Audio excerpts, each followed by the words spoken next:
سلام الله عليكم ورحمته وبركاته. طبعا يا شباب اشياء اقول لكم حاجه واحده. طبعا صدفه جميله ورائعه، وبعد غياب التقيت بانسانه عزيزه وغاليه جدا على قلبي والله. جمعنا عمل جميل ورائع في قلوبكم له اثر. شر البليه اكيد تعرفوها. ما رايكم تبصروها ولا ماشي؟ طيب يلا. هاي كيفكم؟ سروبة. حيا بك يا سلام، كيف حالك؟ والله وانت كمان. الحمد لله على السلامة. لك وحشة يا ابراهيم، ولهم كلهم وحشة جمهوري الحبيب. أنا في قلبك، ربي يحفظك. واصدقائنا وزملائنا. أنا في قلبك والحمد لله على السلامة. الله يسلمك. اشتقنا لش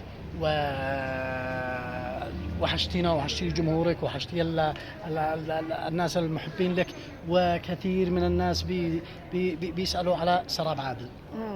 والله قد ما رجعني الا طلب الناس لي. ان شاء الله ان شاء الله نرجع كمان احنا عمل ثاني زي شر البليه واحلى ان شاء الله. ربي يحفظك يا زلمه، واهلا وسهلا والحمد لله على السلامه. الله يسلمك. حياتي ان شاء لكم. الله. باي.